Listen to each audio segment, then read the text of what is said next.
Brian O'Driscoll is Ireland's leading try scorer of all time. Vintage O'Driscoll! He just took off and just left everyone for dead. He has scored more tries in the Six Nations than anyone else in the competition.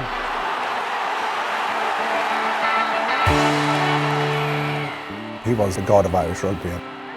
He's the most capped player in rugby union history. O'Driscoll, all the way!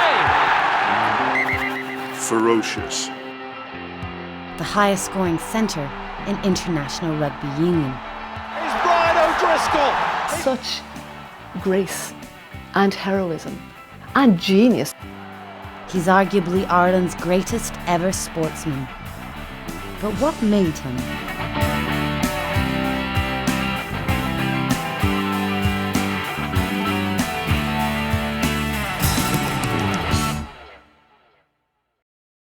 Brian O'Driscoll grew up in Clontarf, just outside Dublin. His parents were both doctors.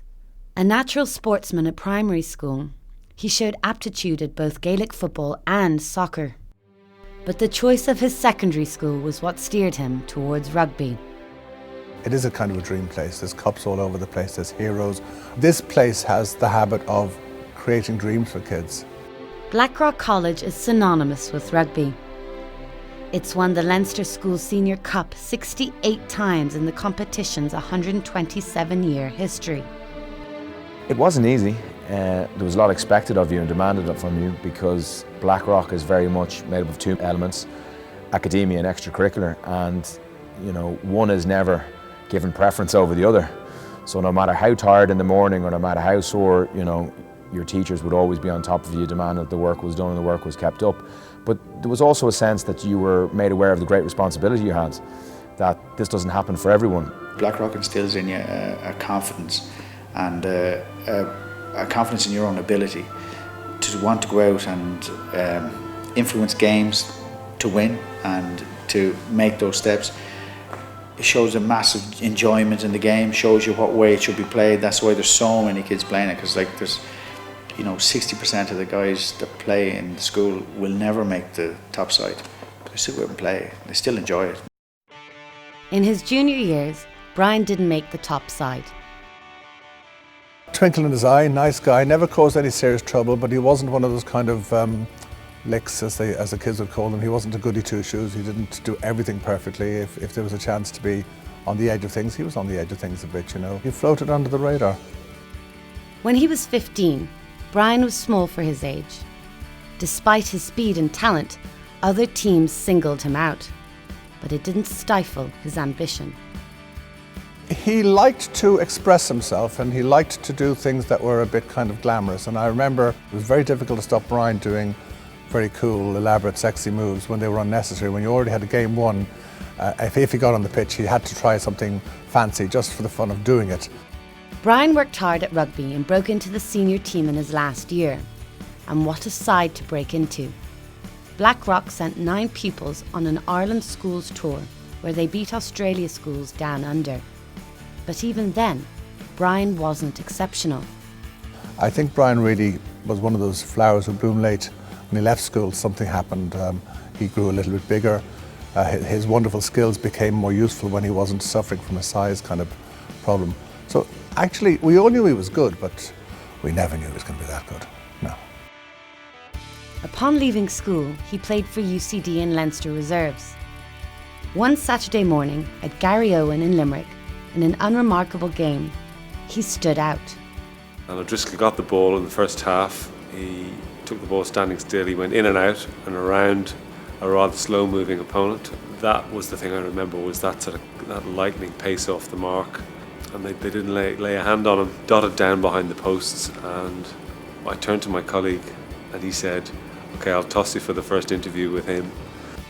The reporters weren't the only ones impressed. In the crowd was Ireland's coach, Warren Gatland. There was a kind of an excitement in the ground. There was a sense of having seen somebody that was going to be great, Irish rugby was looking to O'Driscoll's generation. The senior national side finished bottom of the Five Nations in '96, '97 and 1998. They got this reputation of being really good losers. So they'd lose, but they'd cop it, they'd take it on the chin, they'd hope for better next time. But we'd all go off and have a party and we'd sing The Wild Rover and drink Guinness, and it was just fantastic. So what could be better? As a visiting team going to Ireland, you'd have a great party and you'd win the match. But Ireland's under-19 side won the Rugby World Cup in 1998. This team was different. O'Driscoll's at the start of a generation of tougher men who had no time for that rubbish whatsoever. They didn't want to be good losers. They didn't give a monkeys about how much everybody was drinking afterwards. They gradually came to expect to win and were really cheesed off when they didn't. 2 years after leaving school, Brian O'Driscoll would make his international debut. In 2000, he would make his mark in world rugby. Ireland had a dreadful record against France. They hadn't beaten them at home in 17 years and hadn't won in France for 28. I've been to Paris like a lot of the Irish rugby supporters over the years, and in fear. Oh, I remember that day. We were all sitting there. Whenever one of ours gets into the Irish team, there's always that little bit increased interest in the school, kind of, A, will he do well? Please God. B, will he let us down? Please God, no. It was a beautiful spring afternoon, I do remember that. And Brian came out there and he was playing against that spectacularly good French backline at the time. I can't remember all the names, but I remember that they were regarded as very, very special players, as French backlines were back then. Ireland had to withstand a barrage for the first 20 minutes. When they did eventually get out of their half, that O'Driscoll played a key role in setting up and scoring the first try. Line in O'Gara's hands, and now to O'Driscoll, who's under the post to score. And there was this sense of wonderment here because he just kept scoring tries and doing that strange thing, which I still don't know what that was about. But do you remember that when he did that, when he scored tries? France regained the lead, going 19-7 in front. But in the 54th minute, O'Driscoll did it again. And releasing O'Driscoll, who's in for his second try of the match. To get unbelievable. It was unbelievable what was going on. And but it was also, you were aware that something significant was changing as well, something significant was happening. That was for certain. What stands out was the silence in the stadium. With just 6 minutes to go, France led again, this time by 25-17. O'Driscoll revelled in the pressure. Brilliantly picked up by O'Driscoll, sprinting into the space. He's nearly there. He is there to complete his hat-trick. And he ran through the French backline and not one of them moved. It's almost as though they couldn't believe it had just happened. David Humphrey's penalty sealed a 27-25 victory in the closing minutes. Ireland erupted with pride. There was this excitement and wonder, and the next day in the school over coffee was kind of, did you see O'Driscoll? Mother of God, what was that? You know, isn't this amazing? And suddenly here was a homegrown hero who had the ability to cause awe and admiration around the world. And you know what? We loved him and celebrated him. And I think that was a product of a new confidence that had been growing possibly for a while, that said, you know what? We can produce international contenders, and we can admire them and we can celebrate them, and they don't have to go away to be recognised. It wasn't just on the field that Ireland was experiencing success. The economy had been growing at 10% a year, and the public was spending their money on rugby. The noughties in Ireland were a period of prosperity, and if there's one sport that you would say is associated with the economic boom, it's rugby, because a whole new constituency of people had money to spend, they had replica jerseys to buy, and they needed a professional team to follow. People who mightn't have ever played rugby, mightn't have been part of a rugby club or gone to a rugby school, suddenly had something to entertain themselves with at the weekend. Rugby in Ireland was also becoming more professional. The new Celtic League presented teams like Leinster with tougher competition. It suited the determined and disciplined O'Driscoll. He was the perfect man at the perfect time, you know. With Brian O'Driscoll, I think great credit to his mum and dad, because he was born at precisely the correct day to make the biggest impact. O'Driscoll was flourishing. In 2001, he was chosen for his first Lions tour. The Lions is a hard thing outside of rugby to describe, because there's so many of us, and me included. It was beyond a dream, because I never dreamt of being a Lion. The 22-year-old O'Driscoll's Lions debut was the stuff of fantasy. Here's O'Driscoll, 10 from halfway. Off he goes. There were these searing breaks Brian was making through a great defensive team. He wasn't playing wasn't playing Malawi. He was playing Australia. But it was the wonder try in Brisbane that sticks in people's minds. There goes O'Driscoll all the way. A shocking miss by Matthew Burke, and a third try for the Lions. The dancing feet of O'Driscoll. It was the day he broke through, and he became one of those people where you don't see them through narrow national channels. You know, you think, well, God, this is just a great player and good for rugby. Thousands of Lions supporters were singing this new song, Waltzing O'Driscoll. There was a glorious time on the tour, which lasted about 1.5 tests, where they played arguably the most blissful rugby that any Lions team has ever played. The Lions won the match 29-13, but they lost the series. Silverware remained elusive, though O'Driscoll's personal performances just kept getting better. And O'Driscoll could be in here for Ireland. He's moving forward at speed.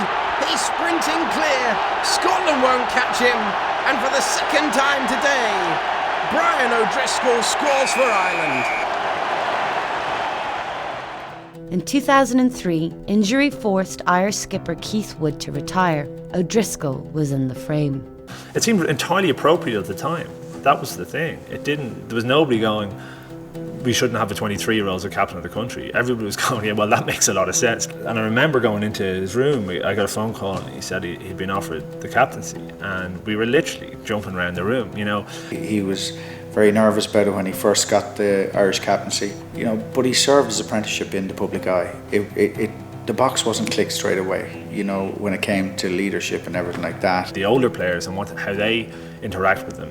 Again, I think, and credit to them, it was very much a case of this guy in this role is going to be positive for our careers as well. We can have the magnificent Paul O'Connell, you know, stirring speeches in the change room. You can have the perfect word at the perfect time in a match. But the one thing you always want your captain to do is lead the charge, lead by example. And that's the one thing he did naturally. He did that anyway. O'Driscoll was a leader, and he would go to the other side, and he'd get to the other side, and he'd look back, and I mean, he'd stare you in the eyes, and you had to be hard to go where he was. One of the most important things for me is in leadership is taking on the responsibility, and he was never afraid to do that. It was very natural for him. It was a very natural fit for him. Yeah, there were mistakes made. There were statements that were wrong, and people rubbed up the wrong way. But look, you know, when it comes out to very, very quickly, you know, you seldom saw him make the same mistake twice. And, you know, his apprenticeship was well served, but look what came out of it. O'Driscoll settled into captaincy, and far from impeding him, it seemed to bring out the best in him. Ireland won many of their early games with him in charge, and he was still scoring spectacular tries himself. Gives it to O'Driscoll. Great initial pace. Oh, he dummies. He doesn't need O'Leary. He doesn't need anyone else. Straight through. Ireland won the Triple Crown in 2004 for the first time in 19 years. And a year later, O'Driscoll received the ultimate accolade when he was chosen to captain the Lions in their tour of New Zealand. We had a brilliant celebration the night that the squad was named, all the Irish players. We all went round to his house, and his parents were there, and we had a barbecue and had a few beers, and so much optimism on the way to that trip. You weren't just going on a rugby trip, you were going with your friends, and like we were going with the guys that we played week in, week out with, and there was an excitement about that. But rugby in the Southern Hemisphere had changed. Tactics unfamiliar to Irish rugby were being used. The spear tackle at that stage was coming into the game. You will see players like Kevin Mayalamu, players like Tana Umunga doing this all the time. It was before it became one of the bête noirs of the establishment. Just 1 minute into the first test, Brian O'Driscoll was spear tackled. One of the worst, most gross assaults on a player that's ever been perpetrated on a field. Now, I don't think there's any doubt that they looked at Brian O'Driscoll and said, hey, he's the Lions' most dangerous back. It'd be great if we could rough him up. But I don't think New Zealand went out there saying, let's put him out of this series. O'Driscoll suffered a dislocated shoulder. He wasn't just out of the test, he was out of the series. The Lions were without their figurehead. What happened to him? There was a huge negative energy around the camp almost immediately. It just died, you know. I know we wanted him to stay. I certainly wanted him to stay. I felt that he should stay. O'Driscoll stayed to support his teammates, but it was no help. The All Blacks won the series easily. It was a difficult position for him to be in. He was certainly trying to have a positive influence on everyone and being resilient, showing that, you know, all right, you've knocked our captain out, but he's not fled the country, he's not going home. But that was a tricky time for him, and it must have been psychologically, it must have been tough. With his seeming invincibility shattered, could he really come back the same person? During this time, O'Driscoll's fame had grown.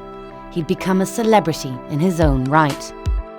I think one of the reasons for his appeal to people beyond, you know, the sporting fraternity, is that he looked like a guy you could have a pint with, and he'd let you do most of the talking. Brian was now one of Ireland's biggest stars, but he remained unsullied by negative stories in the media. One of the few public figures that I can think of about whom there's never been any sort of aspersions cast on his innate decency and likability and just plain niceness. In a small country like this, it'd be very hard to hide diva-like behaviour. He displayed no airs and graces amongst his team either. Yeah, Brian certainly knew how to enjoy himself after games as much as anyone else, and but that's what you want. You want your star player or your captain to be out with the team, and the bonding continues afterwards. Towards the end of the decade, defences were working on plays to specifically stop Brian O'Driscoll. Brian started getting knocks in his later career, etc. I think that's when I think he changed style almost completely. He wasn't making these scintillating breaks in the outside channels where he had a huge amount of pace. He lost some of that pace. So O'Driscoll changed his game, his thinking, his preparation. He was the one spending all his time doing the video analysis of people like Yannick Jauzion throughout his career and saying, how do we stop those? He had the full package, and that's why he was so good.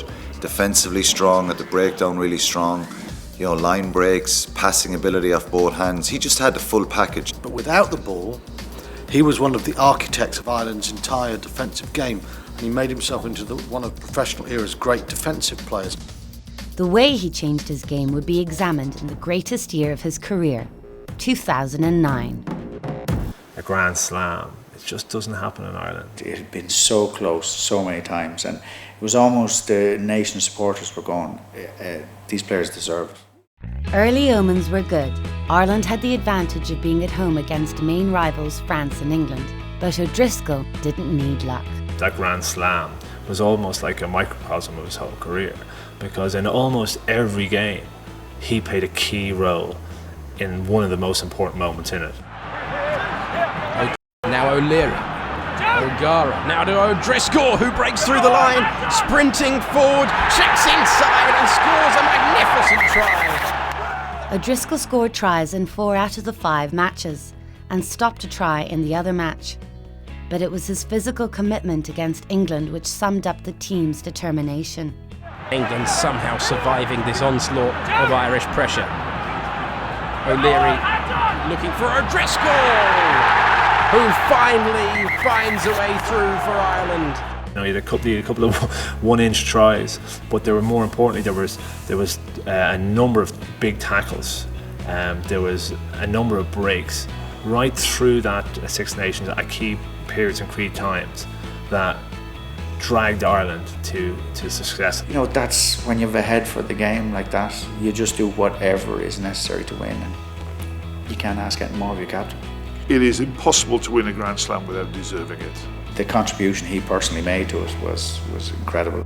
Despite all his recent triumphs in international rugby, O'Driscoll had never experienced the same level of success with his home team of Leinster, even though that was where he had honed his skills. Magadan now, on to Darcy.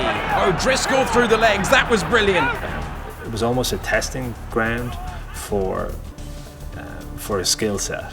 And if you look at some of the things that he tried to do over that period, it was remarkable. I remember there was the the pass to Dennis Hickey that he kept, and he used to have a thing where he wouldn't tell players. I know Dennis knew what was going on there, but none of the rest of us in the back line knew that was going to happen, and he really used that to his advantage. So he'd force players in the team to run the really good lines by thinking they were going to get the ball and then not give it to them, and because they had the courage of his convictions, and he then got to choose whatever pass to pick or not to pick. Leinster's great rivals, Munster, had experienced far greater success, lifting the European Cup in 2006 and 2008. Brian would admit that he was pretty envious of that. He wanted to get his hands on a Heineken Cup medal. It seems nice to be able to say, yeah, we played great rugby, and it was entertaining and we had a laugh, but ultimately it dawns on you that you don't have any medals. In 2009, the old rivals faced each other in the Heineken Cup semi-final at a packed Croke Park. I think those games were always a huge rivalry in them, and Drico showed his passion. Again, to succeed in sport, you have to have passion, emotion, and he had that.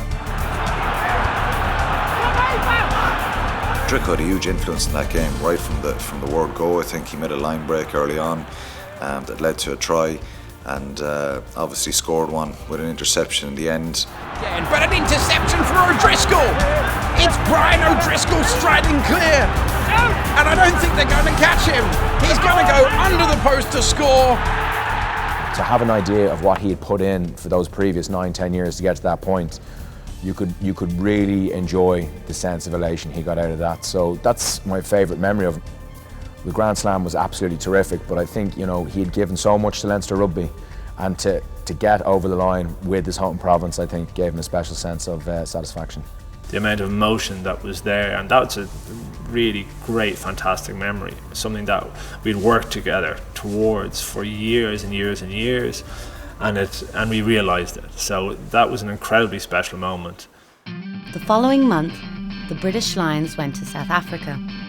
I think O'Driscoll's relationship with the Lions is interesting, and I reckon he feels a little bit unfulfilled.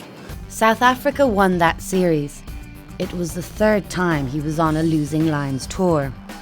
But one moment encapsulated Brian O'Driscoll's commitment his fans had come to know and love. Brian O'Driscoll on Donny Rousseau.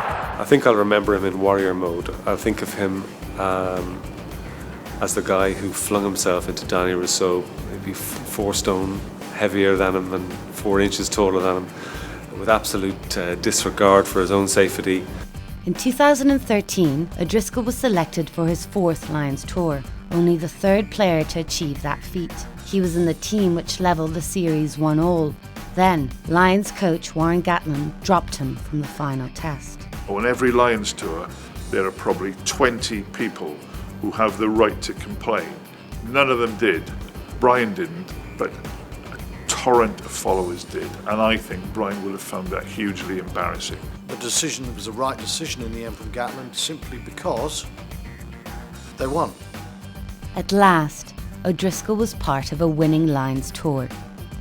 But while on tour, which is the important thing, he mucked in and he dealt with his disappointment, and he went out on the pitch after the final test in Sydney, and he celebrated and he put a brave face on it. He was delighted to be part of a winning team, but afterwards, away from the public, he felt it was a bitter blow. He's had his setbacks, he's had his disappointments. He didn't hide them. The time he was dropped on the Lions tour, he said, yeah, of course I resent it. Of course I'm unhappy. Of course I thought I could have done better. Of course I thought I would have been able to play the game. And people related to that. Ireland felt for him. With one more season of international rugby left, the country dreamed that he would go out on a high note. I can't think of anybody whose retirement was such an occasion for national reflection and genuine remorse, and wishing him all the best and delighted that he's got out of a career intact, physically well. Paris is where he'd announced himself to the world, and it was in Paris, 14 years later, where he ended his career. Ireland beat France and won the Six Nations. He's given us so much pleasure, but he's given us such a boost, and he has been such an inspiration. His legacy is that excellence can be achieved by the totality of a person rather than little bits and pieces, you know. And he says to people, you know, have a go and really focus, and it is possible. He had an innate skill set that allowed him to do things that other people couldn't do, and that, you know, that made it look very easy. The multitude of things he does for people that he would never say about, that people would know about, and he would just do them because you were a friend, you were in a circle, he wants to help you. And it's just incredible the amount of people, like one phone call he'll come down and help us train, one phone call and assist any way he can, and people don't see those things. He was a warrior for his team, for his country, and that's how he'll be remembered most fondly. Indomitable in contact, ferocious, you know, you'd have to pick him up, 6 medical people would scrape him up off the floor and he'd trot on and carry on. And I have no doubt that so far he is the greatest professional rugby player to come out of the Northern Hemisphere.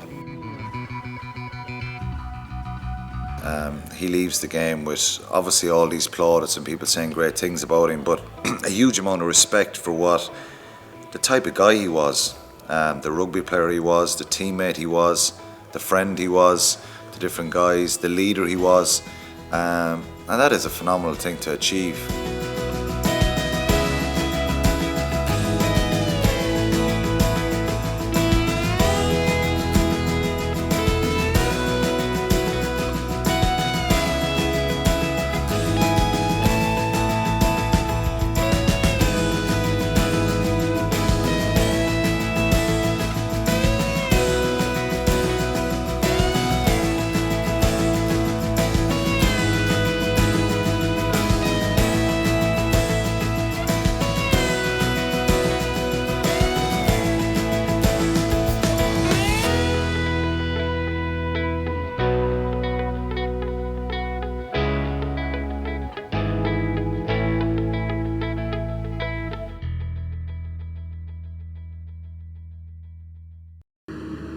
Brian, I've been asked to say a few nice words about you.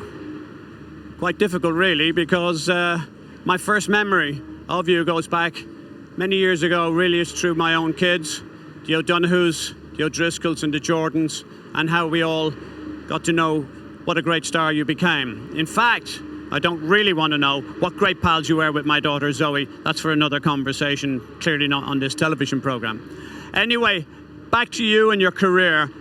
The things that stand out for me more than anything was the emotionally charged, hugely patriotic moment of Ireland playing against England in Croke Park. I'll never forget that. That was such a huge moment for me. And of course, the second most important one for me was the day in France. I can recall so vividly skiing that Sunday morning in Courchevel to get a phone call from who I'm sure will be there, Dennis O'Brien, saying, why am I not in Paris for this rugby game? I skied my legs off to get down to Courchevel and into Chambéry and on to Paris, only to witness your 3 great tries. And that was the moment, in my view, that you launched yourself on the world media, the world sporting fraternity. And you went on from there to some great things, with the Lions, with Ireland, with the championships and all those other things. But you were so emotional, so patriotic and such a great leader of men that I'm not sure ever rugby will provide another person as great, as passionate, as triumphant, and with all the great qualities of a great human being that you truly are. I've loved being your friend. Long may it last.